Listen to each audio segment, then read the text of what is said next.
This is the Nitro College Football Show, the greatest college football show of all time, at least according to Street's dad. I'm Burl. And I'm Streit. And tonight we're talking about week 3 of college football game reactions. Are we overreacting? Are we underreacting? You be the judge. We'll also give you our Nitro CFB top 10 updated this week. We had a lot of movement. And then we'll jump into week 4 predictions, which I know everybody's crazy about. So with that, let's get into it. Like and subscribe. And here we go. So week 3. What are your thoughts just overall, week 3? Well, we had two really, really crazy scoring games between, top teams. Obviously with Georgia, Tennessee, and we'll talk about that. We had Texas A&M, Notre Dame. Crazy high scoring games, right? 4 teams that are thought of having pretty good defense. So that was absolutely nuts. Low scoring game down in Baton Rouge. The problems that we foresaw with DJ Lagway are coming true. Miami continuing to roll. Arch Manning struggling, a lot of things going on. So, yeah, great weekend of football. Stunning upsets. It was a fun weekend of football. It was a fun weekend of football. That's just the best way to describe it. Just one of those great weeks, and hopefully we have many more of those the rest of the season. So let's talk about the big one. The biggest game of the week happens to be our Georgia Bulldogs against the Tennessee Volunteers, and Georgia wins in a thriller in Knoxville. Just a amazing, crazy game. I mean, as Kirby said after the game, didn't think we probably deserved to win that one, but the team never quit. And man, this game felt so much like the Alabama game last year, right? Like early in the game, Georgia could do nothing on defense. Tennessee was scoring at will. It was 21-7 real quick. And oh man, I had, feelings like I said to last year, but Georgia fought back. Georgia played a solid game, whereas Tennessee relied on those home run balls. Georgia played its game, controlled the clock, ran the football much better than Tennessee did, and kind of weathered the storm. Now, there in the second half, they had some chances to kind of, I thought, put Tennessee away. They wasted them and they ended up down. But the resiliency of Gunnar Stockton, who has caught so much flack, couldn't throw the ball down the field. Well, he found a way to throw the ball down the field in this game, and that 4th down touchdown pass to London Humphreys was a thing of beauty. Followed that up with a 2-point conversion, and Georgia caught a little luck. Tennessee missed a field goal, and Georgia's had good luck with teams missing field goals lately, and got it done in overtime because that's what we do. Yeah. Well, the good teams seem to always catch some luck. They do. Alabama always seemed to catch luck. It seemed like the weirdest things would happen every time we'd play them for years, Absolutely. It was so weird. I thought it was just a crazy game. Couple people announced their presence with authority. Tennessee's receiver Brawl. Brazzle's awesome. He's a stud. I mean, we knew Brazzle was good, and Matthews was a 5-star at a Parkview that Georgia wanted bad, and we didn't get him, and he played good too. I mean, Tennessee's got weapons, man. They certainly have that. Aguilar does well. He made Ellis Robinson and Daniel Harris look silly. Yeah, the same problem that has plagued Georgia for years.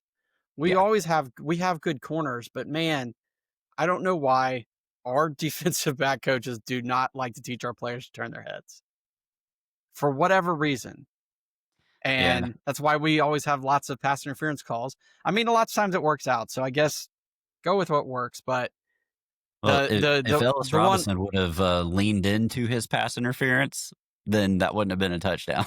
Right. But if he would have just turned his head and looked up, he wouldn't have had to pass interference with them. True. And Daniel Harris actually was in good position. It was like he tipped it to him. I don't know. Just gotta teach them to knock the ball down. Yeah.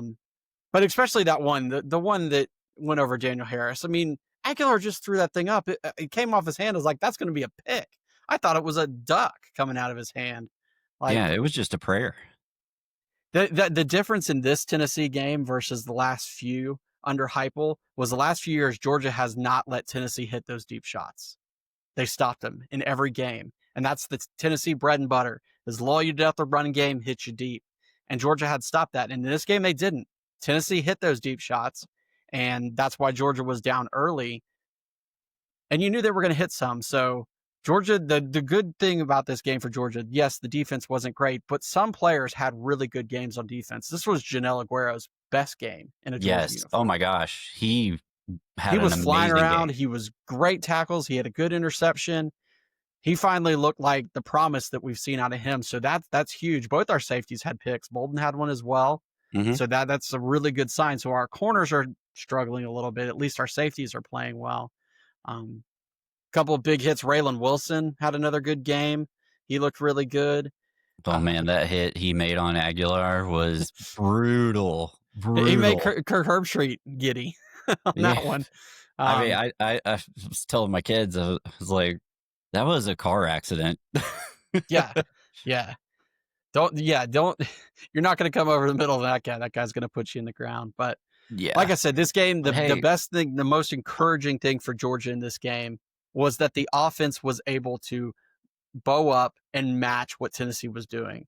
And at the end of the yes. game, Georgia ended up with more yards in this game than Tennessee did. And Yeah. when So, Tennessee had 220 yards in the first quarter, you never thought that was going to happen. right. So the theme that people keep talking about with this game was that this was a game that Georgia didn't want to get into. You Right. know, just a boat race with Tennessee lighting it up. I mean, we didn't want to get in a scoring match right there. Well, we did because our defense couldn't stop anybody, and neither could Tennessee's really. And just looking at our offense, the numbers are just eye-popping. 502 total yards, 304 passing, 198 rushing. You can't ask for anything more than that. That's awesome. We were 45% success rate on third down. Right. And most importantly, go ahead. 100% on fourth down. 2 for 2. Yeah, that opening drive, the second half, where we just kept running the ball, there was no huge gains in that, but it was just chipping away. And at that point, I thought Georgia was they were about to impose some will. I did and too. We missed the chance. We ended up, getting that field goal instead of the touchdown. And it, like I said, Georgia almost made a couple of mistakes when they had a chance to kind of put the medal down, and they didn't. They let Tennessee get back and ultimately take the lead. But Tennessee made mistakes, and you got to give it up for Gunnar Stockton, right? Yes, he did have the one fumble, but how bad the right side of the offensive line played for most of the game. God, Gunnar played an amazing game. And the decision they put Bo Hughley in the game there in the fourth quarter to take over at right tackle, that really ended up helping a lot. But it was just, it was encouraging to see, because the criticism of Gunnar in this game showed you what he can be. Run when he needs to, distribute the ball, take hits and not be afraid to. Still at times a little decisive. There was a couple of plays he could have thrown the ball down the field and probably gotten yards, but this was totally encouraging. And like I said, I had a good feeling once we got to overtime, once we stopped them, they missed that field goal. I was like, we've got the momentum. Them missing that field goal, I knew if we would hold them to field goal in that first overtime, we were going to get a touchdown. Like, Absolutely. all the momentum was there. My only hope was that Frazier would have cut back inside and scored. But I know, because I was thinking just flashback to it was the Rose Bowl. The Rose Bowl. It was the same, almost the same thing. Yeah. The interesting thing they said about that play, and Brooks Austin was saying, was that Georgia had like 6 or 7 run plays that they had never ran before. And that play in particular was something that they saw in an NFL game last week, and they put it in this week. It was a new play that they never ran. I was when I saw him line up, I was like, this is an odd formation that we haven't really seen. And then they just hand it to Frazier and off he goes. I was like, holy Yep. shit. Yep. But back to Gunner. I mean, great performance. And it was weird during the game because there were ups and there were downs, and that was just kind of how the game went. So, sometimes it seemed like, okay, Gunner's he's got it. And then at other times you're like, okay, I don't know if he's got it. But in the end, he had an amazing game. That 4th and 6 pass to Humphreys it's up there with David Green and Michael Johnson. I mean, it was a dime, dude. Yeah, It perfect. was a perfect play call, one-on-one. And Humphreys, yes, it was a perfectly thrown ball, but that's still a tough catch over your shoulder I going into know. the end zone. Yeah. He secured it, got his feet in before he went out. Heck of a play. And Humphreys, people hadn't been happy with Humphreys, had a couple fumbles, couple drops, so good for him. And Yeah, and another thing that keeps getting overlooked is Georgia getting the 2-point conversion. yeah, oh yeah, yeah. I mean, we know that they've had a lot of practice at it the past couple of years. Yeah. They said actually that was one of the same plays that they ran last week in the goal line against Austin Peay that they didn't get. They just ran it to the other side. Mm. So it was good But that yeah, Branch got wide open and he kept his feet in, and but they don't get that, then there's not even a chance right, at the end. right. So that was just amazing. Yeah. So my one critique is Gunner's got to hold on to the ball. He got blindsided and fumbled. And he held the ball too long on that play. He He held should the have ball gotten too rid of it. long. Yeah. It was shades of Notre Dame again, and that just comes with experience. Right. And what people need to realize and think about is this is Gunner Stockton's first away SEC conference game, and it's played in Right. one of the most hostile environments.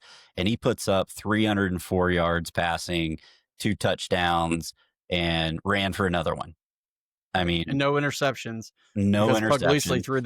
Puglisi threw that interception, and that was just Yeah. whatever. So And yeah, no false starts. that's awesome too. Like, Yeah. as much as the crowd was loud and people said it was loud, there was no doubt. Oh, So yeah. Georgia played a totally disciplined game. This was, obviously there was a couple pass interference calls, but Yeah. overall pretty disciplined and just a few mistakes. Clean that stuff up on the back end. You keep that offense going. This Georgia team, may be a little bit better than we thought. Yeah, absolutely. And going back to the point about Gunner making his first road start, compare that to another quarterback who made his first road start this weekend too. DJ Lagway. Believe it or not, that was his actual first road SEC game, and he threw 5 interceptions against LSU. Wow. Very similar situation. LSU Yeah. and Tennessee, very hostile places to play. So put some respect on Gunner's name, man. Yeah. And just kind of last thoughts here for Tennessee. I mean, Tennessee's a good football team. They have a lot of skill. They've got a solid defense, and they just didn't capitalize. They had a shot to win the game. So I don't think Tennessee is going anywhere. I think they are a little bit better than we thought going in. Aguilar is a good quarterback. Maybe he's not the Heisman candidate because he got away with a couple bad throws. Andy threw 2 picks, but Tennessee's going to be right there. But for now, Georgia's kind of back in front in the SEC, and we'll see where it goes from there. Yeah, and what a great story for Aguilar. I mean, I didn't know all the background on him. I didn't know, his strife that he went through on the West Coast and where he was out of football, and then thanks to Diego Pavia of all people, he gets an extra year, and by chance he ends up at Tennessee, and it's just the perfect fit for him, and people need to respect Tennessee. They by all rights should have won that game. They should have, but they didn't, and there's nothing to do about it, and we can all rest our heads easy. as Georgia fans.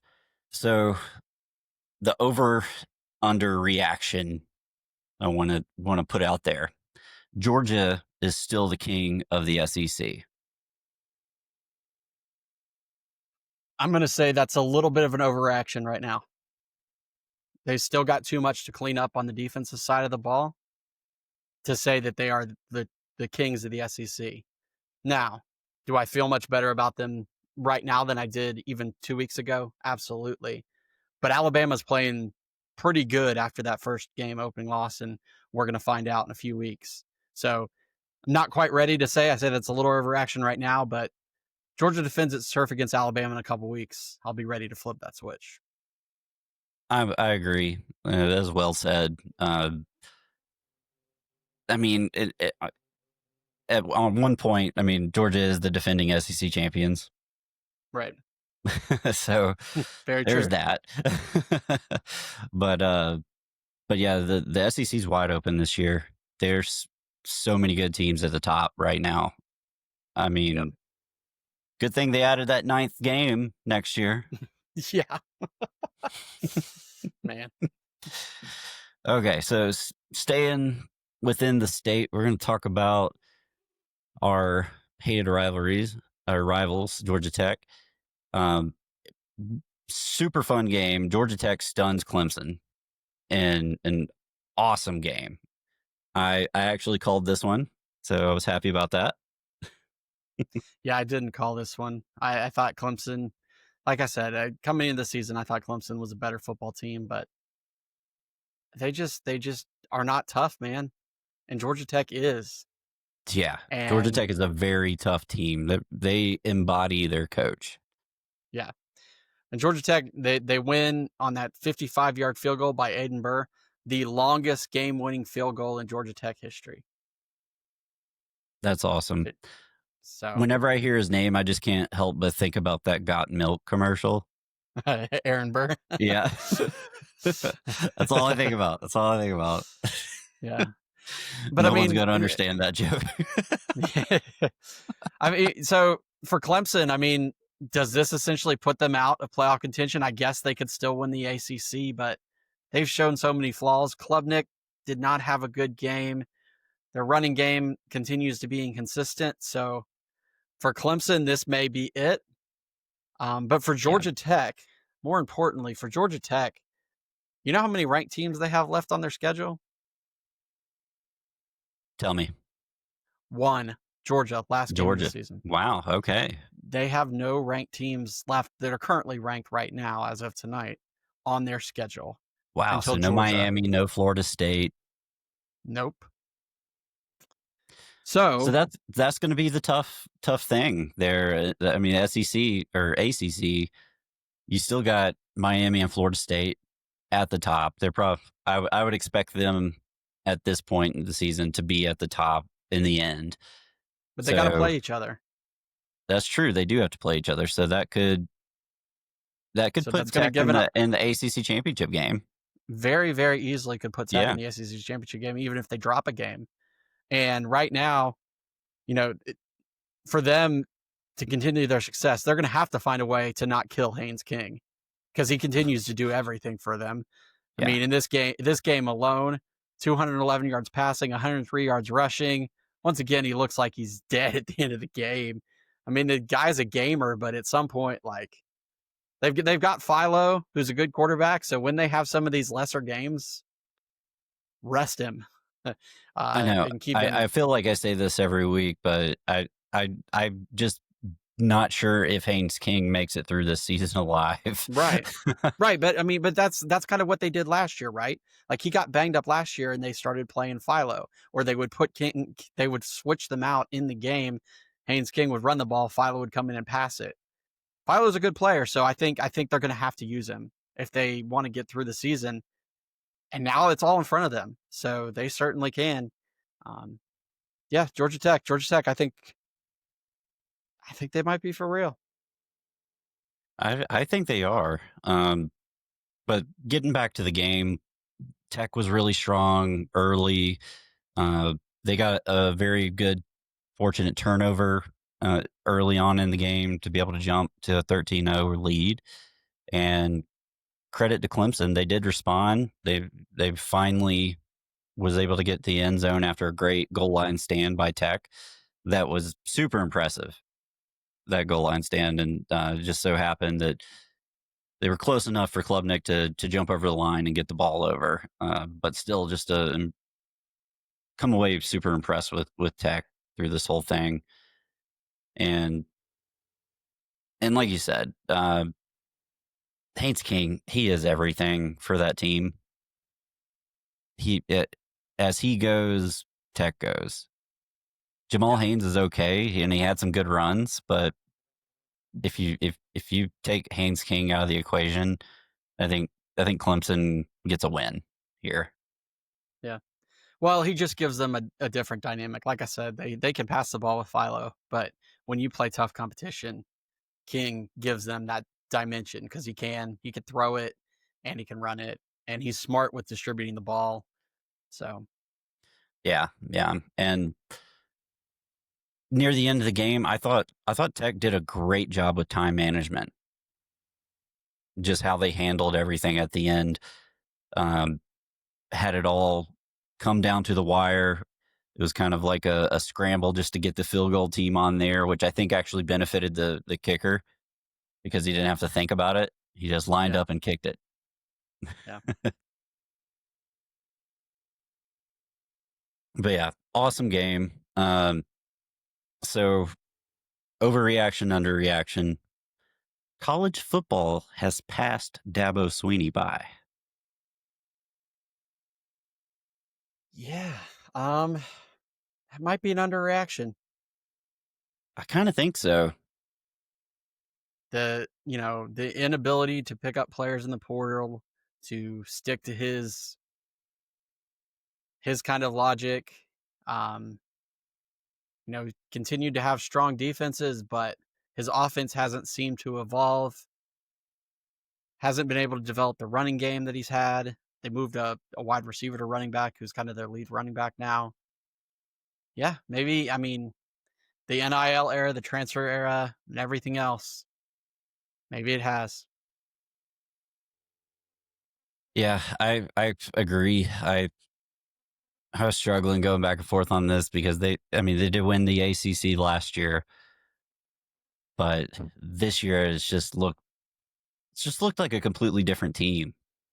Right. I mean, playing like crap against Troy, although Georgia can't really say much. We play like crap against Austin Peay, but losing at home to LSU in a game where LSU really dominated that game. The Right. It score really wasn't score that was close. closer than what it showed. So yeah, I just don't. And this was supposed to be Clemson's year. Right. It was. They've got this great defense. They had this 5-star quarterback who played really well last year. It was supposed to be, and Yeah. just hasn't been. One thing I think we've learned about college football in this NIL era is that any predictions in the preseason are complete crapshoots. We know Right. nothing about any of these teams anymore. Doesn't Right, you matter if don't. they have 19 returning starters. It doesn't matter Yeah, anymore. that doesn't matter anymore. It really doesn't. It's very much like the NFL. I mean, you basically start over each year. Yep. And these top teams have talent and they have players, but they don't have the depth. I mean, that's the thing you're seeing with Georgia too, right? It's not that Georgia has great players across the board. It's just they don't have the depth of players that are developed.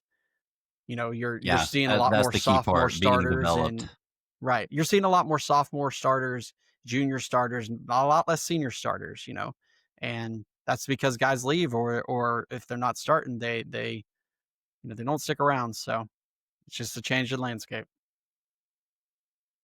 Yep.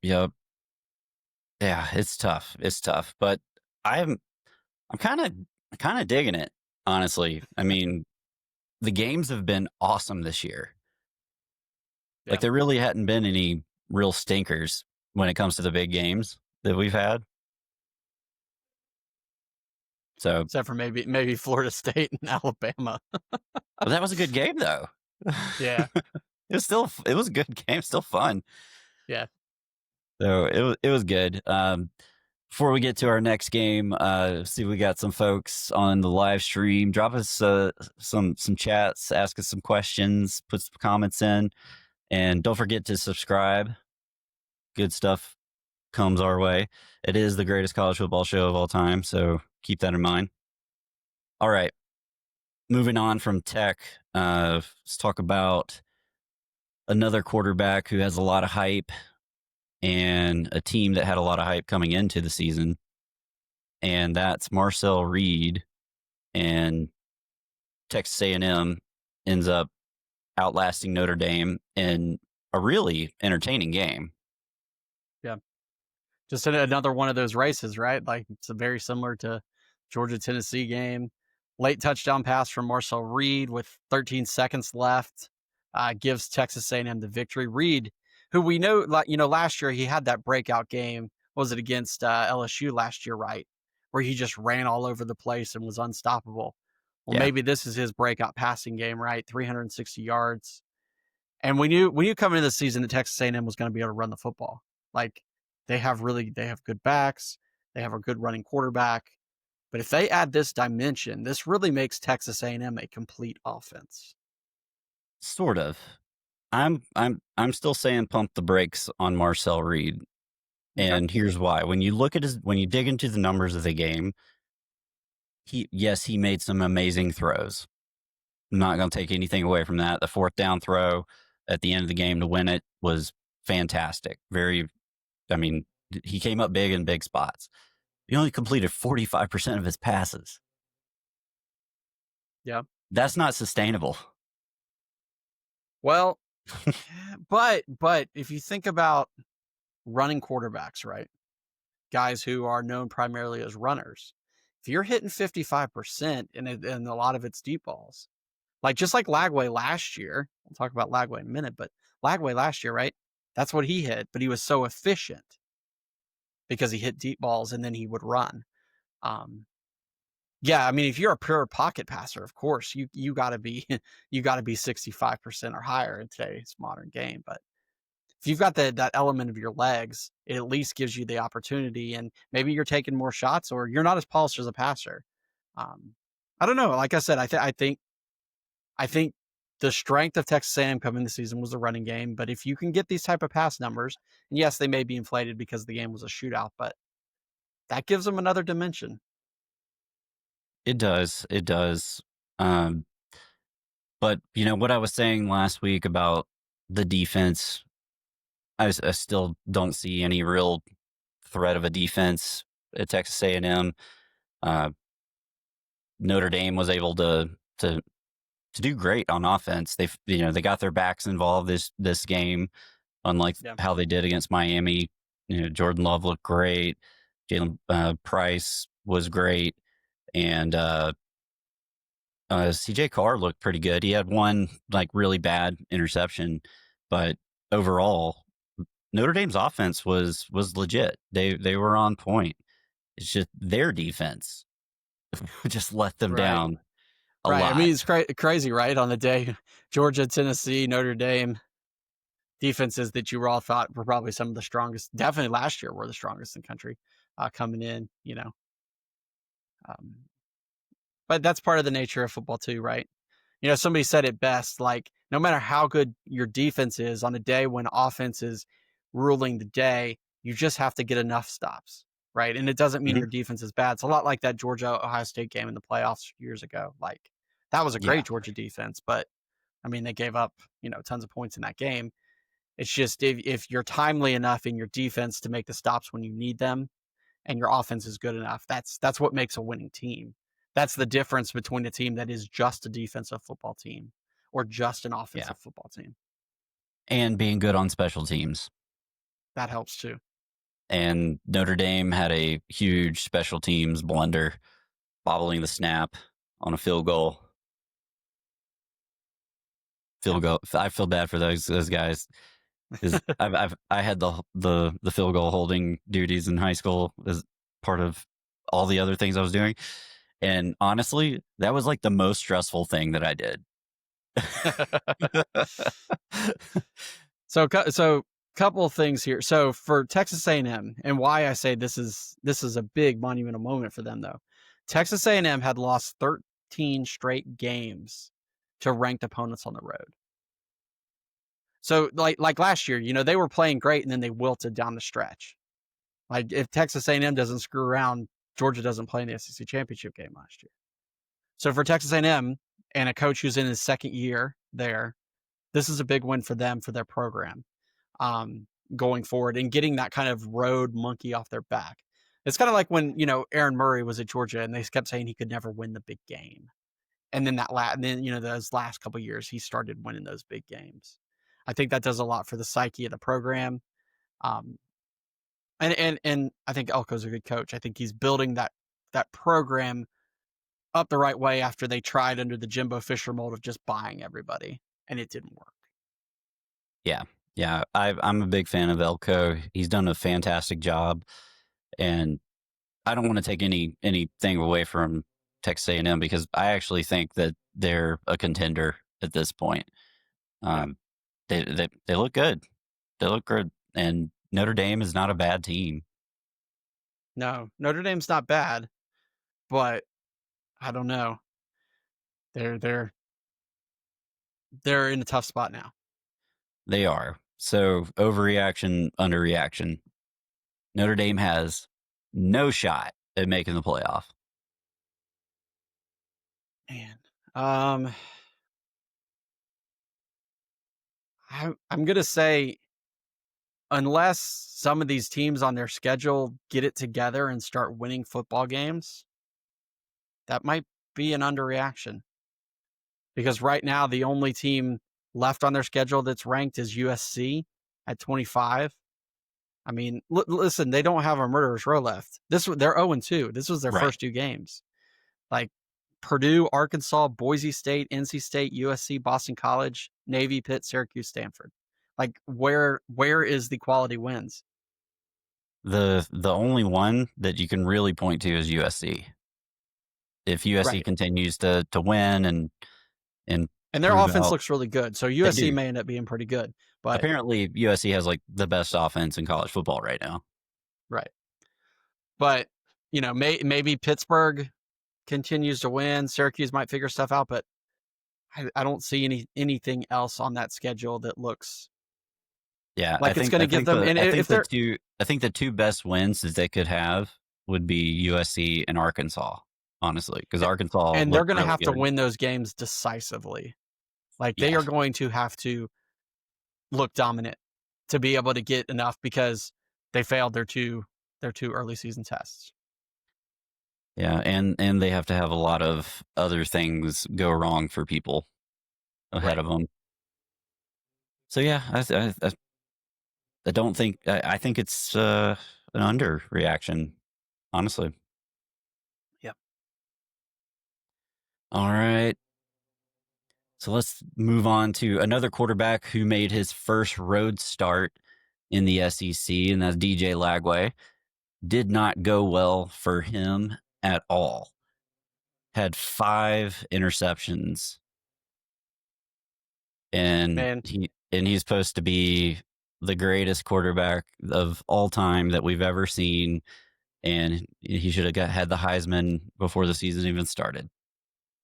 It's almost like he didn't practice for practice after the Georgia game last year, hardly at all. So, hey, uber talented guys who come in who get thrust into starting positions, maybe they need to continue to get better. And there was a lot placed on this kid, and he looks like a guy who hasn't played enough football and hasn't developed yet. The talent is there, but this was not a good game for Florida, and two bad losses in a row where they look totally inept on offense. Now the Florida defense looks okay. Florida defense has only, given up a couple touchdowns in the last all season long, right? I think they've only given up 2 touchdowns the whole season on defense. But yeah, their defense is legit. And the thing about Florida this year, they're still kind of a weird team. because that defense is so good, and you know that they have talent. Just because DJ Lagway threw 5 interceptions this game, I don't think he's a bad quarterback by any stretch of the imagination. Like he's got the talent.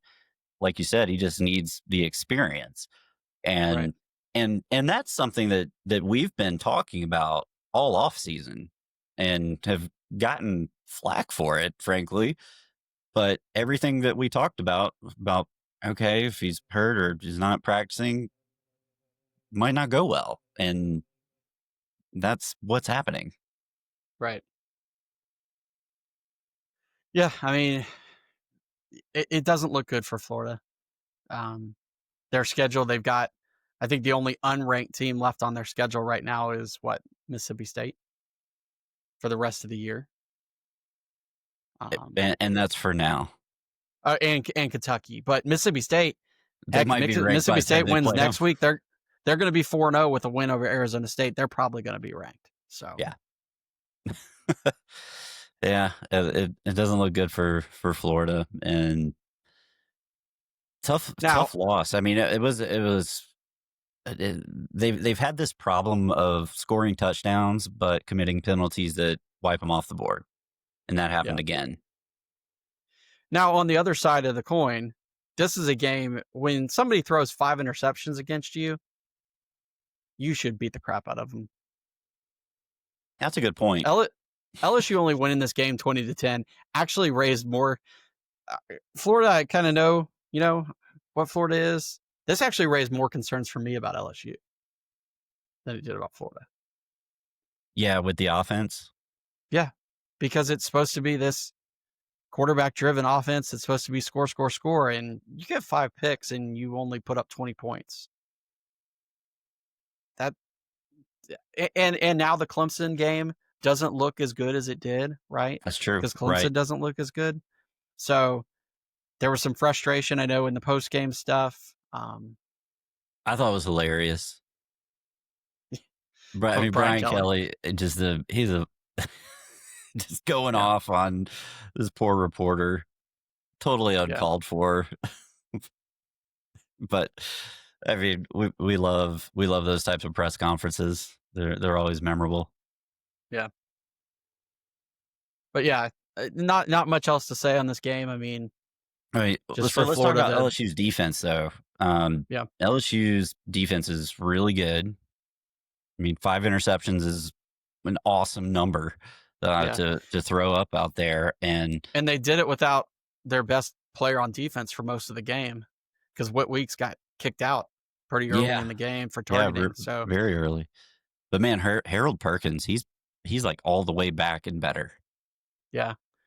Davon Keys, 14 tackles, man, half a sack, tackle for loss. Whew. That guy was playing his tail off. Yeah. Sophomore linebacker. Whew. Was he the fill-in for Weeks? I mean, goodness gracious. and then Weeks' brother, West, I mean, he had 12 tackles in the game. So there's Weeks and West Weeks? Oh yeah. And they're Georgia boys too. Man, they're from Watkinsville. I couldn't live in that house. I would never be able to say their names. I would just be tongue-tied all the time. So that gets us to, all right, overreaction or underreaction. LSU has the best defense in the country. Oh, I think that's an overreaction. I don't think they have the best. I think Ohio State or Texas might have the best defense in the country. Now, LSU's is very good. They're much improved, but I don't think they're the best defense in the country. I'm not at that point yet. Yeah, I'm not there either. Although their defense is damn impressive. Yeah. So that does it for the big games that we're covering. Just some other news and notes we just wanted to touch on. Miami took care of South Florida. Carson Beck looked really good, and Miami's a legit contender. They are. Defense is playing well. They've still got, they've got a big game with Florida State. But yeah, Beck's fitting in well there now. he's still Carson Beck. He threw a couple picks, but putting up big numbers, fitting in well. Wish him well. We're happy with Stockton. Worked out pretty good. Seemed like so far for everybody. So.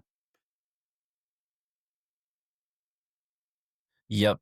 And then down in Texas, Arch Manning really struggled and actually got booed. Yeah. Did He Georgia ran the ball dodge a well. bullet there? Yeah. I mean, his running numbers were pretty good, but as a passer, he's struggling right now. And they got offended when they asked if it was an injury, but you got to think maybe there's something there. But yeah, he had a Yeah. horrible game passing, and for Texas, they're going to need him to kind of get it back on track because they've got some tough games coming up. They got Georgia. I mean, Florida could still be a challenge. Obviously, they got to play Oklahoma. So Yeah, but it doesn't get easier for them the rest of the season. That's for sure. Yeah, you got to think that Arch is hurting. I mean, you just think back of that shot of him throwing the ball and it's just like making that agonizing face. yeah, it Something's was up. bad. And Something then seemed up. Sarkisian is the most disingenuous coach at a microphone ever. Right.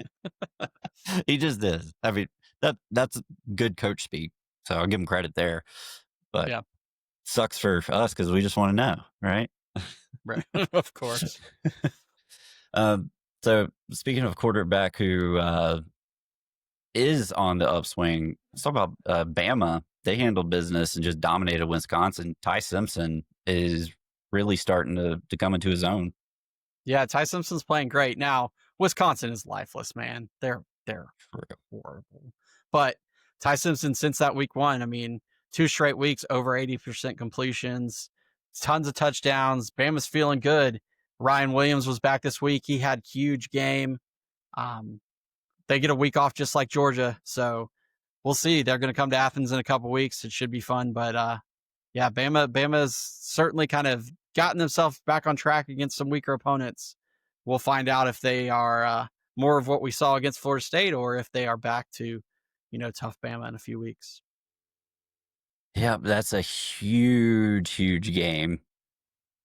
Huge game. I mean, we already knew it was going to be a huge game. And even with Bama losing to Florida State, I don't think it diminishes the absolutely not. enormity Bama of this game. could have come in here 0-3. It wouldn't matter. Yeah. But yeah, they've looked good. They seem to have gotten it together. But Bama is not very good on the road. All the games they lost last year were on the road. Yeah. All the games they lost this year so far is on the road. Granted, it's just one. But yeah, looking forward to that game. It's gonna be a hell of a game. And talking about physical dominant teams, whenever you talk about physical dominant teams, you always think of Vandy. They look physically dominant against South Carolina. They absolutely did. They absolutely did. It was crazy. Vandy actually has the better roster than South Carolina. Yeah, because South Carolina is absolutely nothing without Lenore Sellers. Right. We knew South Carolina was a team that had a couple stars, but yeah, Vanderbilt put it on them. 31-7. I mean, at home, yeah. Man. So that's 2 weeks in a row Vandy has dominated opponents on the road. Vandy's ranked now. They've moved up to 20. It's probably too low. I can't wait. I can't wait for the SEC shorts. It's gonna be great. Get the Vandy guy. It's gonna be awesome. But credit to you. You picked Vandy. I was too scared to pick Vandy. I wanted to, but I froze up. I didn't pull the trigger, and I should have. So I deserve to lose that game. And then last game we'll touch on, Backyard Brawl. That was a great game. Went into overtime. West Virginia gets the win, and we learned that Pat McAfee was right. Ohio is University of Ohio is a good football team. They hung with Right. Ohio State. Yeah, I was about to say they put up a pretty good fight with Ohio State. So Yeah. So Ohio, good football team, as Pat yeah, McAfee would say. so a good win for West Virginia. For Pittsburgh, I mean, dang, just like last year, like Pittsburgh last year, they got off that great start and then they just fell apart. Like you got a team coming off a loss to Ohio, a rival. Oh well. Yeah, I don't think Pitt's very good this year. Yeah, just hoping that there would be somebody else to challenge in the ACC, but Well, oh I well. mean, they got three good teams right now, three at the top. I'm Yeah. Louisville might sneak its way back in. Never know. I mean, they didn't look great against JMU, but there's a lot of teams that played crappy opponents that didn't look good too. So who knows? Very true. All right. So now we are going to unveil the Nitro CFB top 10. And there's a lot of movement this week.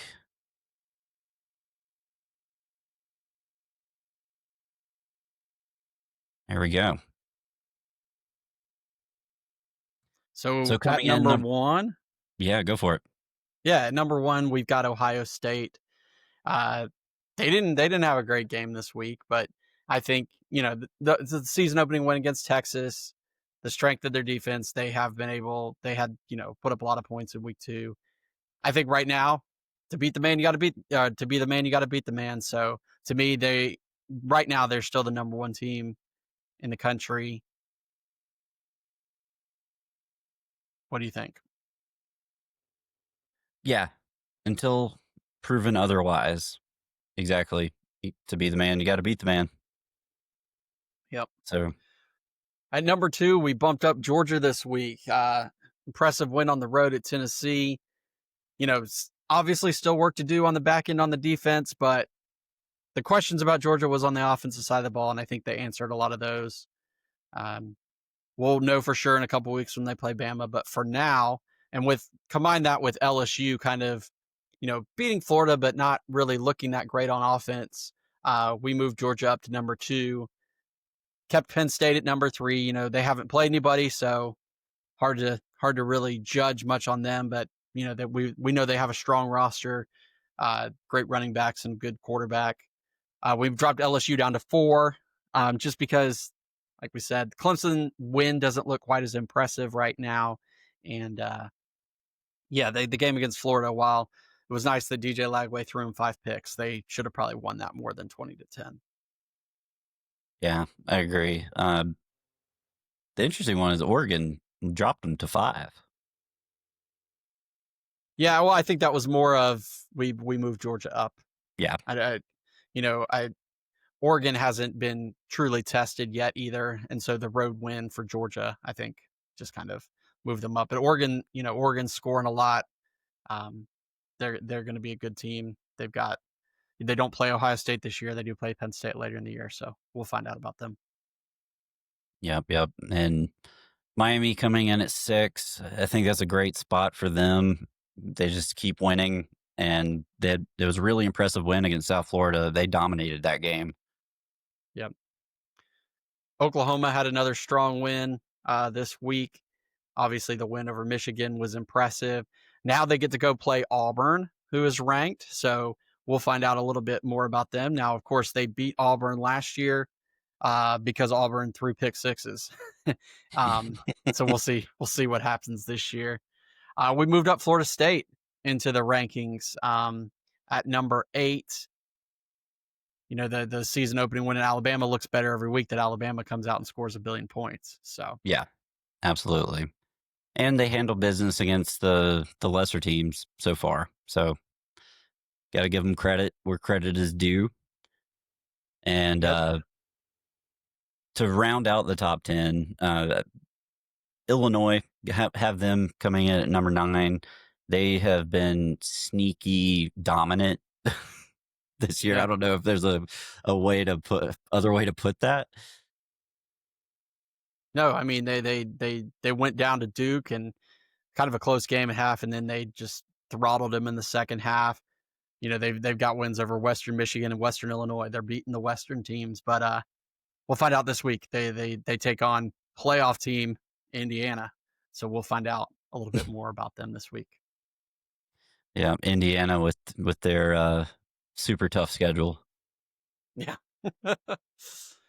And then rounding out the top 10, we actually put Tennessee in here at number 10. It was a great showing, and by all accounts, they should have beat Georgia. So, I think they're a strong team, and I think they're going to be a contender going forward. I do too. They've been impressive all year. The win against Syracuse was good. And of course, putting up 70 on anybody is always impressive. And this was a different team that played Georgia than what we've seen in the past. Yeah. They came to play. It was a slugfest. It was a fight. I mean, Tennessee was a very physical, challenging team. It wasn't gimmick offense and, throw it out the window. We got it. Yeah. They came to play. And you got to put some respect on Tennessee. Yep.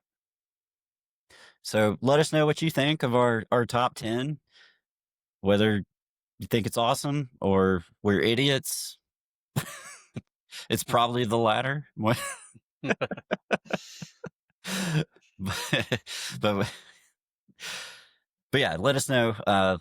Give us a like too, and don't forget to hit the subscribe button. It's the greatest college football show of all time, so subscribe so you get all this great content. All right, well let's get into week 4, man. Let's talk some predictions for week 4. First game we're going to take a look at is we got Florida traveling to take on number 4 Miami. Last check, Miami was a 7.5 point favorite, and Florida's on this downward spiral, obviously, after the last 2 weeks. Miami's feeling hot. They're at home. They've got some juice. They got Carson Beck. I'm taking Miami in the points in this one. Yeah, me too. I'm taking Miami in the points. And just for everybody's info, got the lines off of DraftKings, so they're perfect. We had a bit of a typo last week. We got called out on, rightfully so. Which one did they call us out on? Georgia Tech. I guess whatever site that I found it on was like 13.5, but it was really 3.5. Oh. So I was like, you know what? I'm going to DraftKings every time. Hopefully we get a sponsor. But yeah, Miami all the way. Yeah, I think the misery continues for Florida. Honestly, they lose this game. Does Billy Napier get fired? And does Lagway get benched? Actually, no. I don't think they would fire him mid-season. You don't think so? No, because as soon as they fire somebody, if they fire them, those players get a 30-day transfer window. Oh yeah, you're right. Yeah, I saw that today because Virginia Tech fired their coach and UCLA fired their coach. So those players haven't played 4 games yet, so they can technically still redshirt.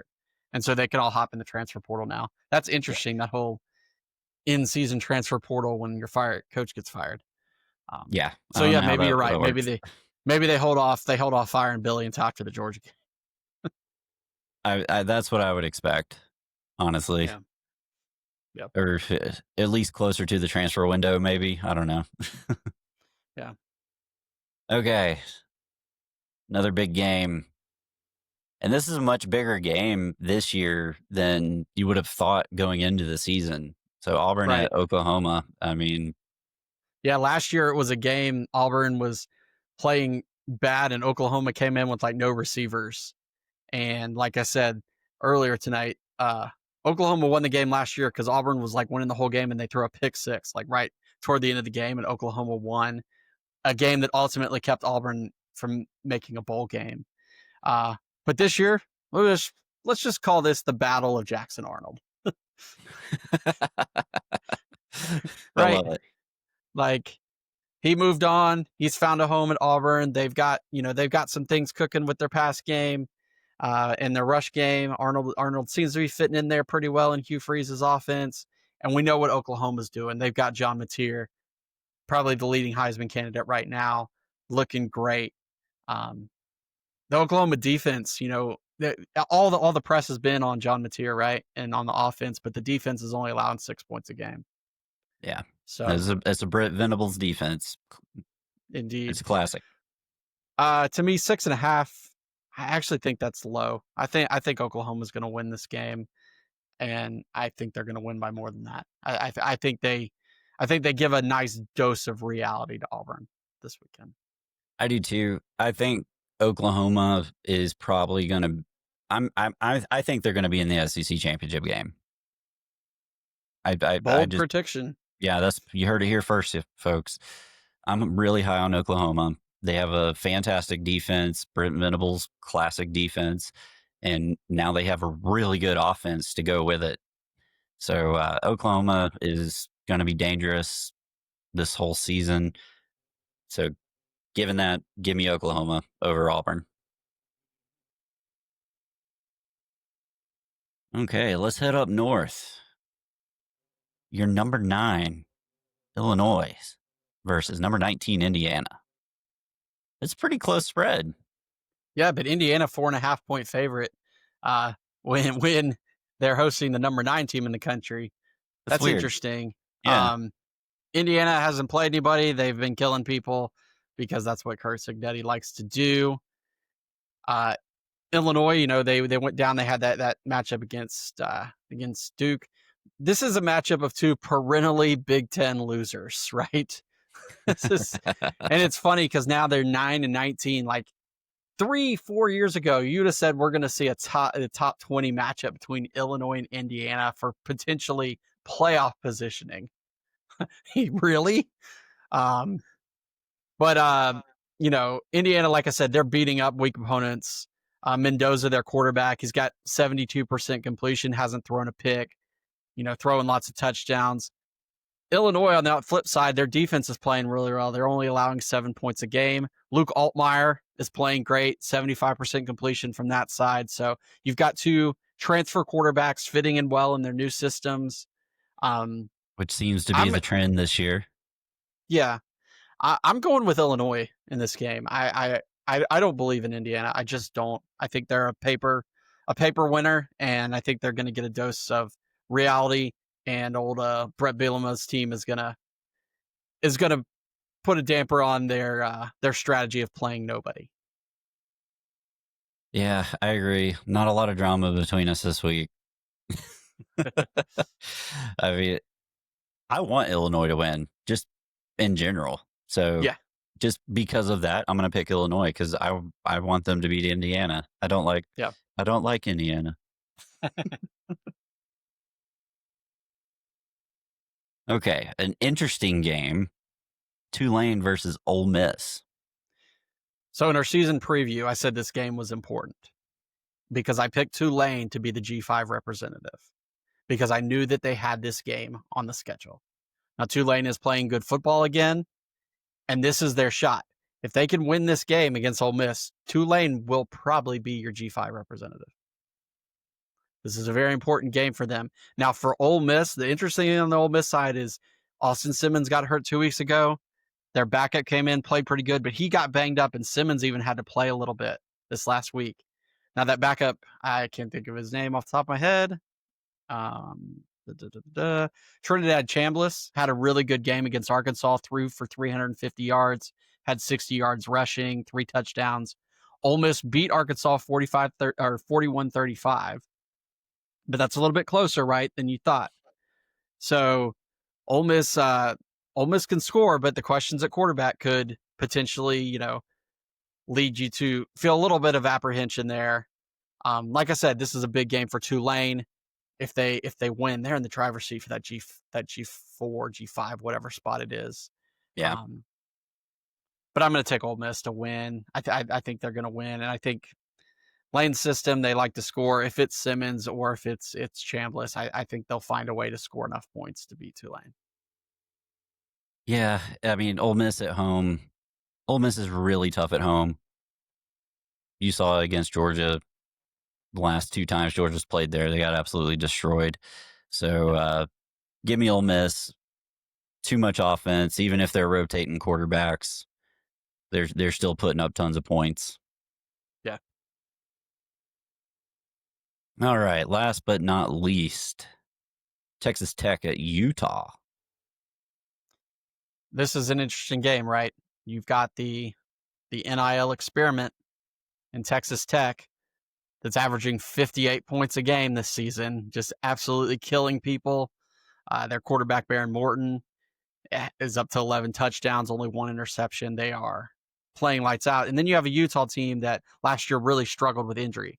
They were, I think, the Big 12 champion pick going into the season last year, had a tough year.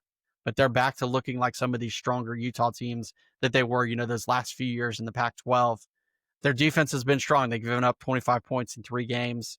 Devin Dampier, their quarterback, is looking really good, completing 80% of his passes, and he's got 200 yards rushing. So they can certainly score too. Obviously, Texas Tech is scoring a lot. So this is kind of this new NIL philosophy versus a Utah team that has built itself back up after a tough year. So before I give my pick, what do you think, bro? I think this is Texas Tech's first big test. Looking at their schedule, they've got a pretty decent schedule. Playing at Utah, I'm going to go Utah on this one. Okay, I think Texas Tech with the money has found something. I think they might be headed towards a Big 12 championship, or at least a spot in that game. So I'm going to go with the Red Raiders to continue to build the momentum that they've got going into the season. Yeah, this one's probably going to come back to bite me just because they're Red Raiders. Yeah. All right. Well, that'll do it for us this week. We appreciate everybody who has been watching along live. Don't forget to like, subscribe, tell your friends about us. Let everybody know this is the greatest college football podcast in the world. And until next week, I'm Burl. And I'm Streit. Go Dogs. Go Dogs.